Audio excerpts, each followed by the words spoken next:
Welcome to the Sunday morning worship service on Christmas Day of DuPage Unitarian Universalist Church in Naperville, Illinois. I'm Kelly Trombley-Freitag, a member of your Board of Trustees. We're so glad you are here, whether you are present in the sanctuary this morning or watching remotely. It is so good to be together.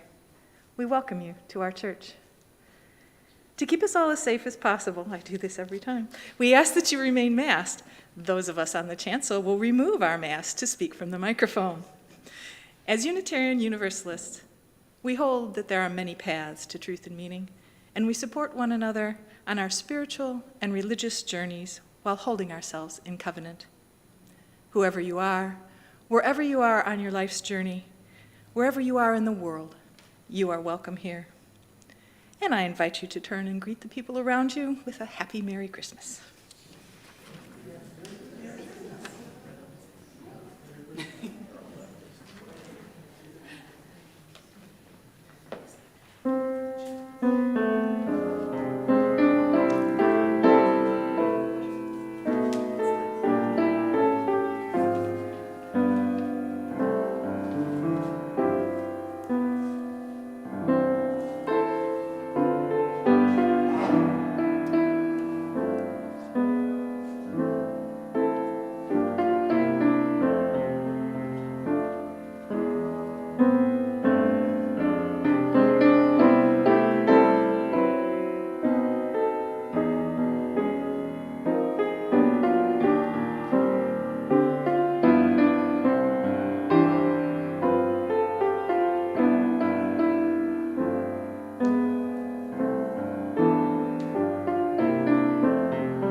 Deep calls unto joy, joy calls unto joy, light calls unto light, that the kindling of this flame rekindle in us the inner light of love, of peace, of hope. And as one flame lights another, nor grows the less, we pledge ourselves to be the bearers of the light wherever we are.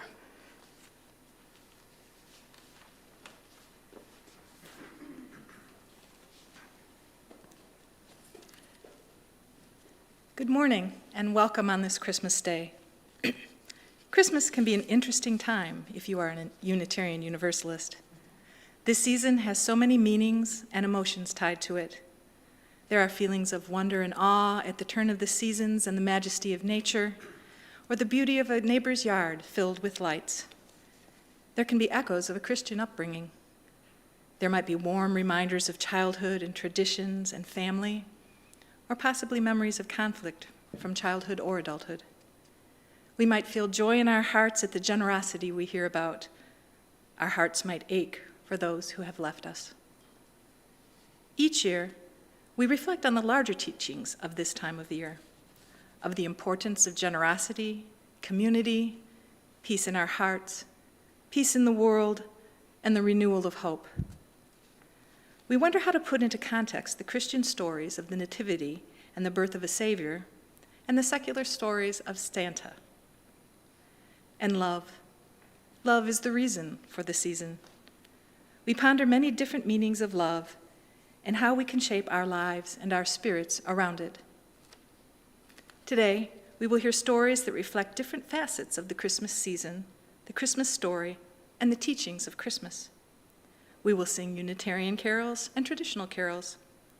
We will be together, sharing in community the wonder, joy, and love of Christmas Day.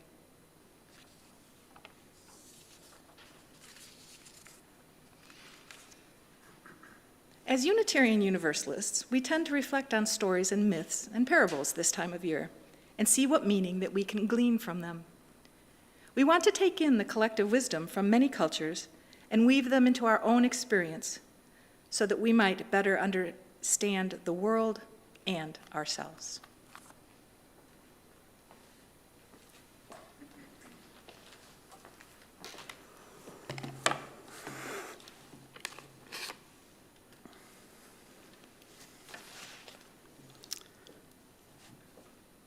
A Christmas Prayer with 7 Words by Rebecca Parker.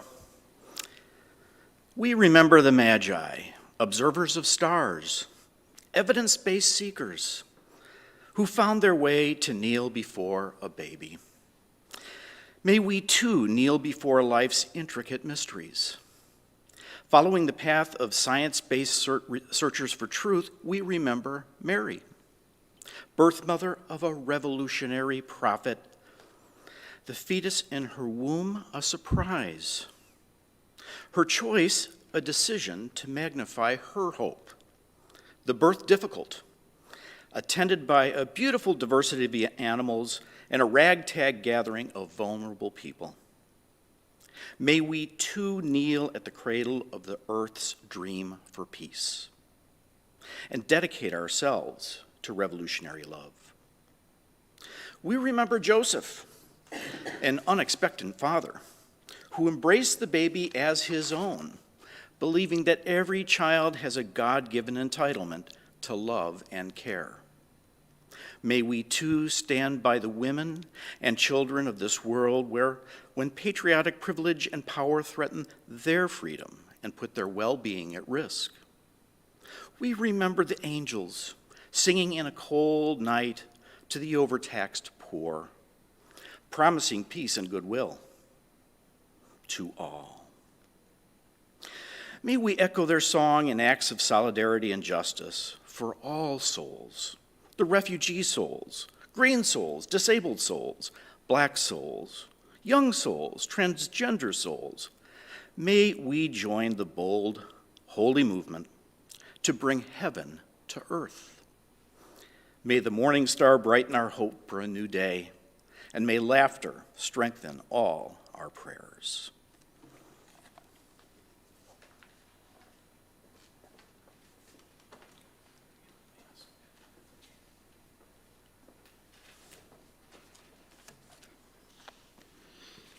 Unitarian Universalists at Christmas by Kate McKenna. They say a story can carry a truth far greater than the literal truth. We Unitarian Universalists know the value of stories. We know they carry truth. We know they carry more truth than just the plain truth ever can. Maybe we can't believe a virgin gave birth to the Son of God, but we can believe that all births are miracles, worthy of celebration and wonder. Maybe we can't believe angels brought revelations, but we can believe truth can be revealed through the actions and words of those who dare to speak it and to act it. Maybe we can't believe the angels sang to the shepherds, but we can believe that those revelations about life can come to and through even those we think are the most humble. Maybe we can't believe the wise men traveled to see the newborn baby king, but we can believe that we should never be too lofty or think ourselves too clever or too rich to see the wonder and majesty in tiny things. Maybe we can't believe that Jesus brought back the light by redeeming our sins, but we can believe in a leader and teacher and prophet who brought and brings illumination to the lives of those who wish to listen. We can believe in the light. Always we can believe in the light. Maybe we can't believe the Christmas story, but we can believe in it as a story which points to a truth greater than we can possibly imagine. And so we are here, Unitarians, Unitarian Universalists at Christmas, celebrating, and long may we do so. Please rise in body or spirit and join us in singing hymn number 248, "Oh, We Believe in Christmas."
Peace on earth, goodwill to all.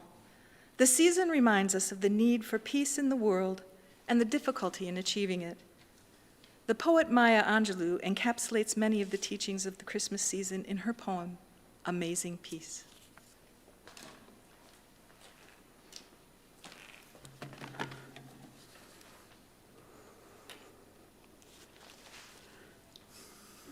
Amazing peace.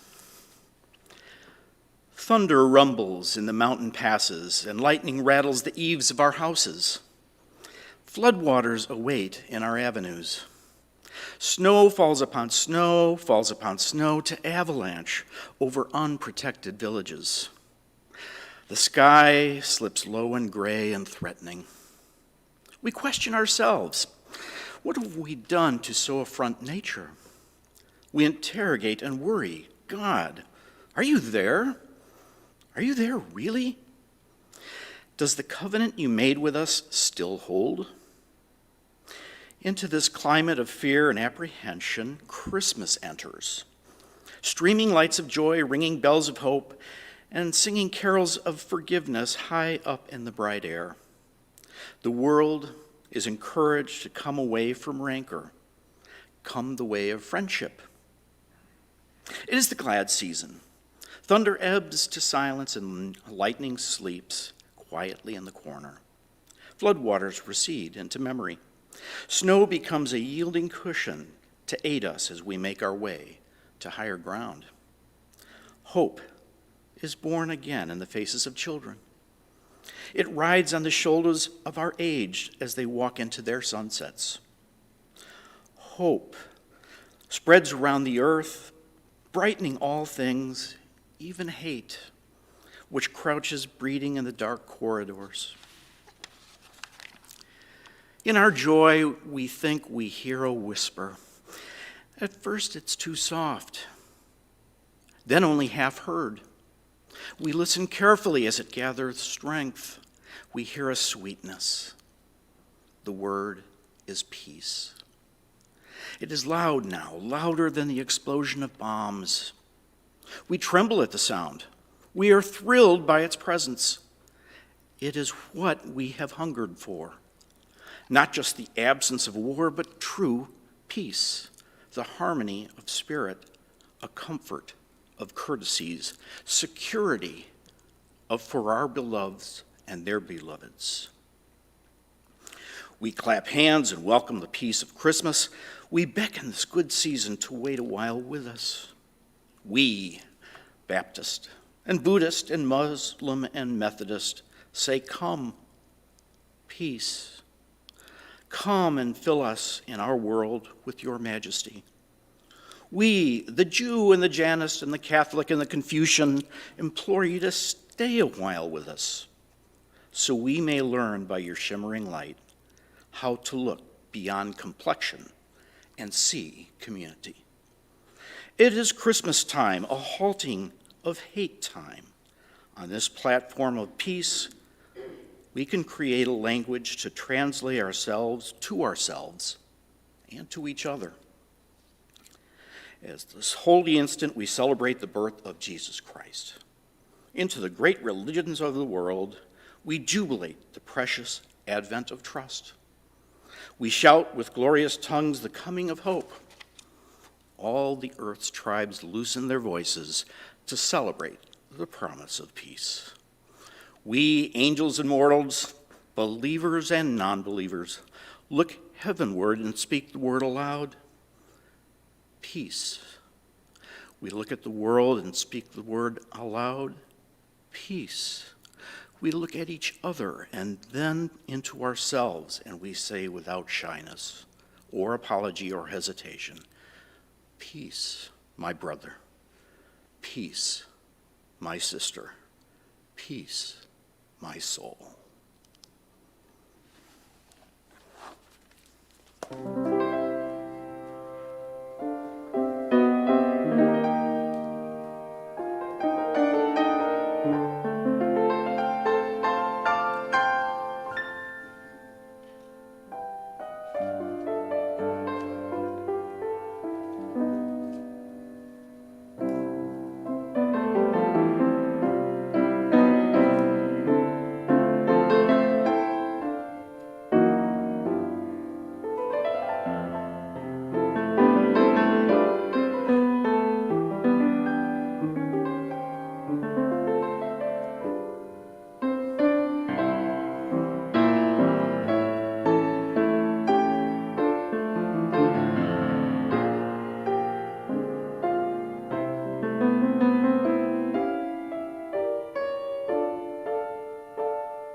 Many of us have heard of the World War I Christmas truce of 1914, when British and German soldiers put down their weapons and shared carols, food, and even a soccer game.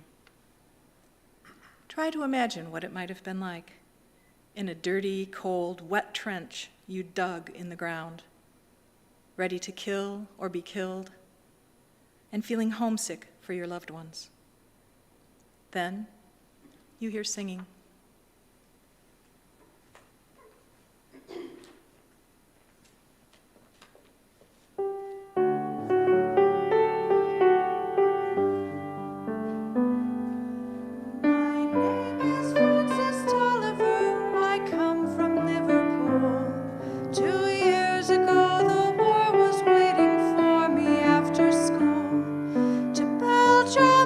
To Flanders, to Germany, to here, I fought for king and country I loved dear. It was Christmas in the trenches where the frost so bitter hung. The frozen field of France where still no Christmas song was sung. Our families back in England were toasting us that day. They're brave and glorious lads so far away. I was lying with my messmates on the cold and rocky ground when across the lines of battle came a most peculiar sound. Says I, now listen up, me boys, each shoulder strained to hear, as one young German voice sang out so clear. He's singing bloody well, you know, my partner says to me. Soon one by one each German voice joined in harmony. The cannons rested silent, the gas clouds rolled no more, as Christmas brought us respite from the war. As soon as they were finished, a reverent pause was spent. God rest ye merry gentlemen, struck up some lads from Kent. The next they sang was Stille Nacht, 'tis silent night, says I, and in two tongues one song filled up the sky. There's someone coming toward us, the front line sentry cried. All sights were fixed on one lone figure trudging from their side. His truce flag like a Christmas star shone on the plain so bright, as he bravely strode unarmed into the night. Then one by one on either side walked into no man's land. With neither gun nor bayonet we met there hand to hand. We shared some secret brandy and we wished each other well. And in a flare-lit soccer game we gave 'em hell. We traded chocolate, cigarettes, and photographs from home. Their sons and fathers far away from families of their own. Young Sanders played his squeeze box and they had a violin. This curious and unlikely band of men. Soon daylight stole upon us, and France was France once more. With sad farewells we each began to settle back to war. But the question haunted every heart that lived that wondrous night: whose family have I fixed within my sights? It was Christmas in the trenches where the frost so bitter hung. The frozen fields of France were warmed as songs of peace were sung. For the walls they'd kept between us to exact the work of war had been crumbled and were gone forevermore. My name is Francis Tolliver, in Liverpool I dwell. Each Christmas come since World War I, I've learned its lessons well. That the ones who call the shots won't be among the dead and lame. And on each end of the rifle, we're the same.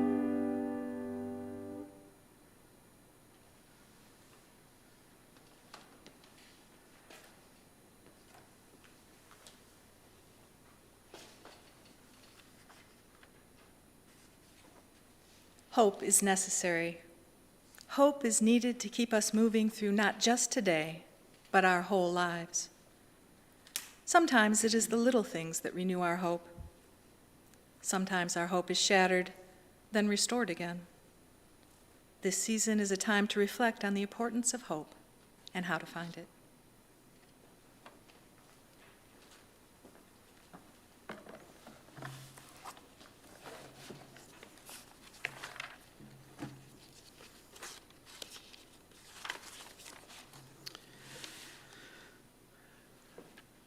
Ding-a-ling-a-ling by Karen Solveig Anderson. When I was a child, every year my family would travel to Chicago for the holiday festivities. Our tour was always the same. We'd tromp up and down Michigan Avenue, admiring store windows, and would wait in line for 2 hours to sit under the 3-story tree at Marshall Fields and sit on Santa's lap to discuss the finer points of our list. In the morning, my dad would give my sister and me each a handful of dimes, and we walked on in anticipation of finding another one of them. Salvation Army Christmas buckets. At almost every corner, familiar red cans awaited. At the time, I knew nothing about Salvation Army theology, only that they worked for the homeless and destitute. They became my symbol of generosity for the season, albeit bucket-sized. As an adult, I often felt an odd pull to ring the bell myself. One year I gave in. I called up the local Salvation Army and asked if they were in need of help. They were. I couldn't wait to get my hands on that little tinkly bell. The first assignment was a busy street corner with a bookstore and coffee shop on either side. I rang my ding-a-lingy bell in 10-degree weather with glee, stamping my feet periodically to stay warm. It was an experience just as I had hoped. People asked me if I was warm enough. A couple bought me coffee. Many smiled and simply wished me happy holidays. The second assignment was at a mall across from J.C. Penney's. Once again eager, I itched to start my ring-a-ding-a-ding. My hands reached for the bell. No bell. My Salvation Army helper explained, "The mall owners have complained. No bells, only this." He handed me a sign. The sign was attached to a long dowel. On the top of the dowel, 2 pieces of paper were stapled together over the center of the stick. One side read ding and the other dong. Instead of ringing, I now had to flip a sign that read ding dong, ding dong. My little bucket instantly lost its tingling. My enthusiasm waned. I flipped in silent motion. It seemed absurd, but I went to work. People rushed past each other, mired in the Christmas hubbub that leans toward frustration, not joy. They'd spot me, their faces would contort, scrunching up with laughter and that uncomfortable feeling when you're embarrassed and humored by someone at the same time. They would often throw in some dimes and say, "Happy holidays," barely able to stifle an awkward yet justifiable smirk. For 4 hours, I flipped. The sign, that is. 10 minutes before I was to quit, this fellow in black cowboy boots and a 10-gallon hat walked up to me and laughed. He was full of chuckles. Bent over, hysterically laughing, I stood taller, flipping my sign with increased vigor. I couldn't tell where he was going with this. When he finally stood up for air, his eyes were smiling, so I hoped for no malicious intent. But I was also ready to kick him in the shins for his reaction to me and my now stupid sign. Then he said, "I must say, I've never seen a sign like that before. Anybody that stands with a sign like that says ding dong must be duly rewarded." He reached into his back pocket, retrieved his wallet. Crisp bills lay neatly in uniform order. He ran through them, 5s, 10s, and 20s, and got to a row of 50s. He pulled one out, a 50. He neatly folded the bill and squeezed it into the bucket designed for coin donors. Nodding, he smiled right into my eyes and muttered, "Well, I never." I, on the other hand, began to turn that sign with a renewed vigor. I looked at each passerby with a new attitude. Whether they snickered or smiled, donated or not, I now felt strangely in awe of my ding-dong sign. I was unabashedly proud that I was stupid enough to stand in a mall tenaciously flipping a sign, waiting for humor and generosity to awaken someone's humdrum spirit. Waiting for it to finally dawn on me that my gifts of generosity and time needed to lose their pretenses in order for any true generosity to occur.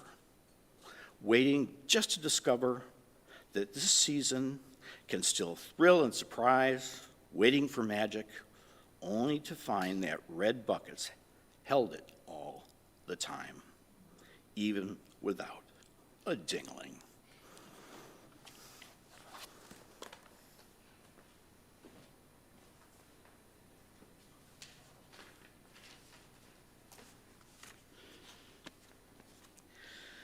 I heard the bells on Christmas Day, their old familiar carols play, and wild and sweet the words repeat of peace on earth and goodwill to men.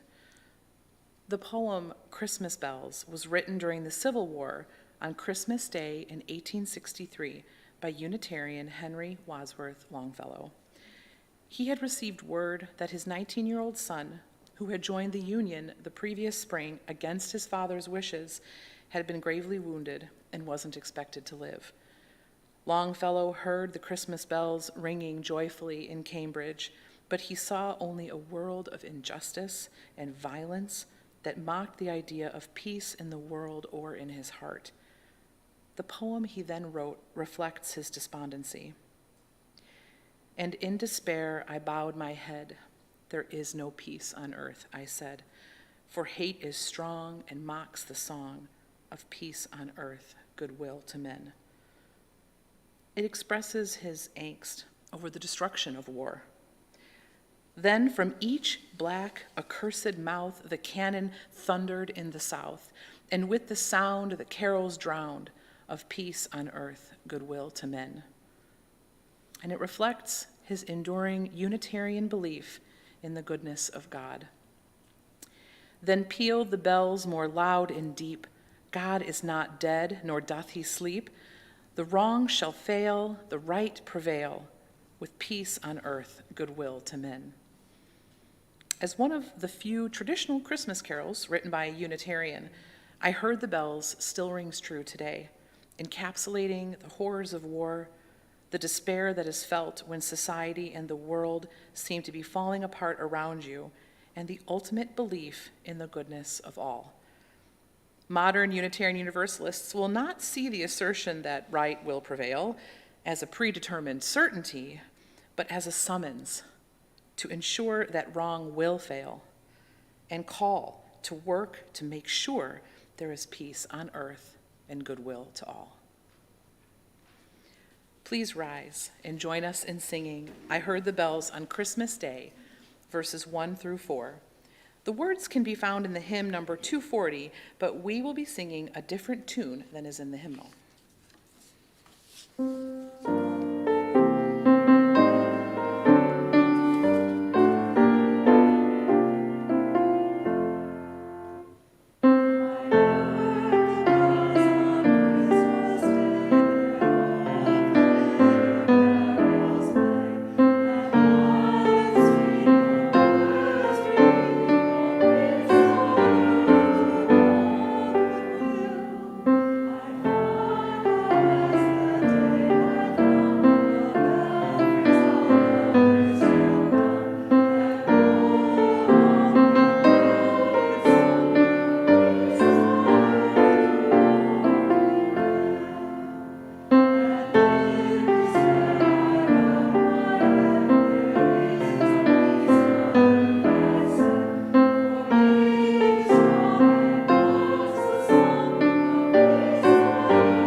Joy to the world. The Christian Christmas story is one of joy at the birth of a Savior of the world. Joy helps make life worth living in the hard times, but joy can be hard to find. It is worth chasing joy, however. It is worth cultivating it and mixing it with hope to help us through the difficult times of our life.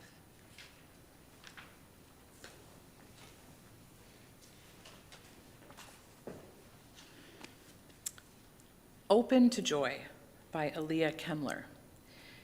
In her poem for Joy, Jan Richardson writes, "You can prepare, but still it will come to you by surprise, crossing through your doorway, calling your name in greeting. It will astonish you how wide your heart will open in welcome for the joy that finds you so ready and still so unprepared." Years ago, at just this time of year, my mother got lost in the North Shore shopping mall. The department store where she got lost had gorgeous vaulted ceilings with huge skylights. My mother said the night sky was so beautiful, she kept looking up instead of in the direction her two friends had gone. This was before the time of cell phones, so her friends, unable to find her and worried she had passed out or been abducted, had her paged over the mall loudspeaker. She was rescued by the mall security guards and all was well.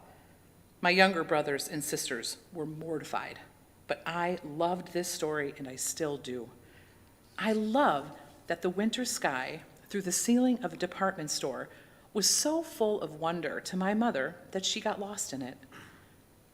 In the church that I serve, we light the Advent wreath candles to help us remember we are in a time of waiting for hope to get itself born into this world. On the third Sunday, we light the candle for joy. It often feels like bad timing. Holiday stress levels have risen by then, along with that particular ache many of us feel at this season, a mixture of longing and loneliness, kind of like homesickness, but for a place we have never been. The old stories we retell at this time of year have clues. They tell us something important about the nature of joy, that joy can break through like starlight or candlelight in the darkness, but that it is surrounded by the hard stuff of everyday life. Maybe that makes it all the more precious. The stories remind us there is still and always joy in this world, and it is for everyone. But it usually comes right alongside the struggle.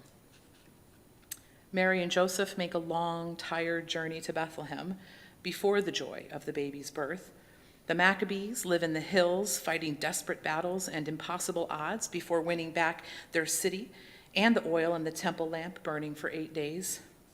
Winter solstice arrives in the midst of the deepest darkness. The joy comes alongside the waiting.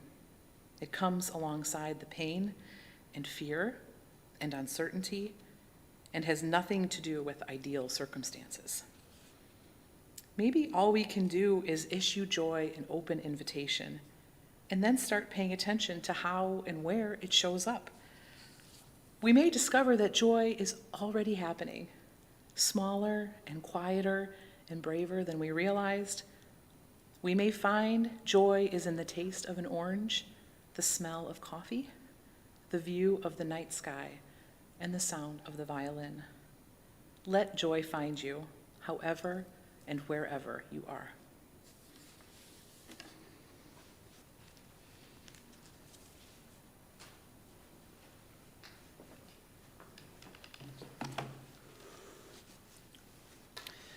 We have an old story to tell by Gretchen Haley. Calling all who cannot wait any longer for joy, for hope and some good news, even a little. The time has come, the waiting is over. Here in this time, we have an old story to tell, one that has been shared over and over and over for thousands of years, but still, somehow it remains unheard, still radical and risky. Breaking through into these days of darkness and cold, division and fear, interrupting the perpetual stories of violence and loss and the feelings of powerlessness. Into the errands and errors of our everyday, Christmas arrives not only to comfort, but to awaken, to reassure, and also to stir us up as a new life. A life of peace and justice and courageous love struggles to be born. Wondering if we will yet be the ones who make room in our lives and in our world for the refugee, the poor, the plain and messy sweetness of a newborn baby.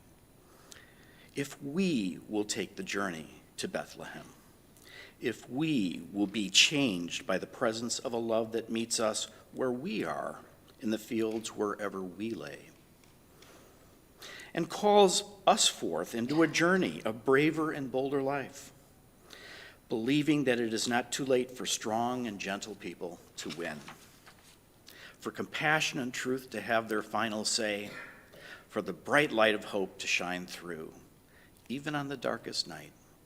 Come, let us celebrate the good news of Christmas. So please rise as you are able. We will be singing verses 1 and 2 of hymn 245, Joy to the World.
When the Song of the Angels is Stilled by Howard Thurman.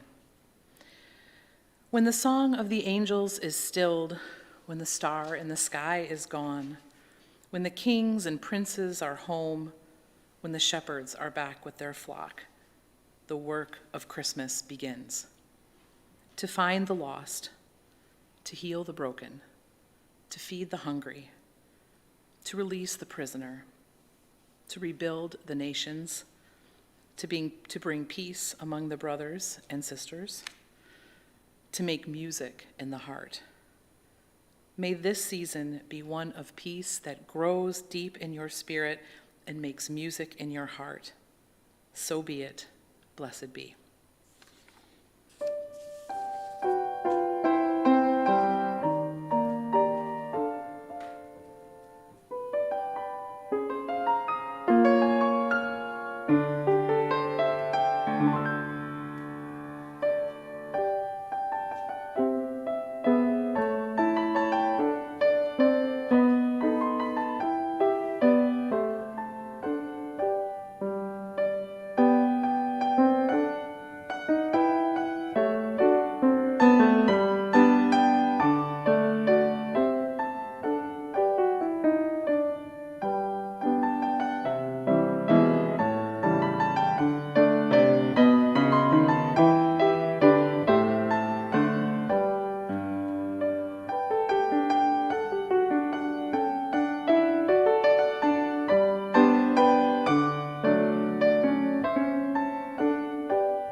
Please join me in our extinguishing words.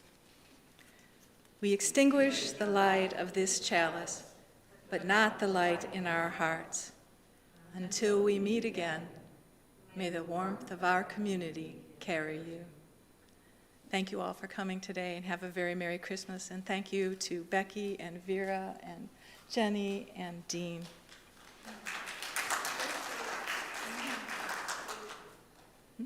Oh, and Justin, thank you. Thank you. and Justin, and Steve.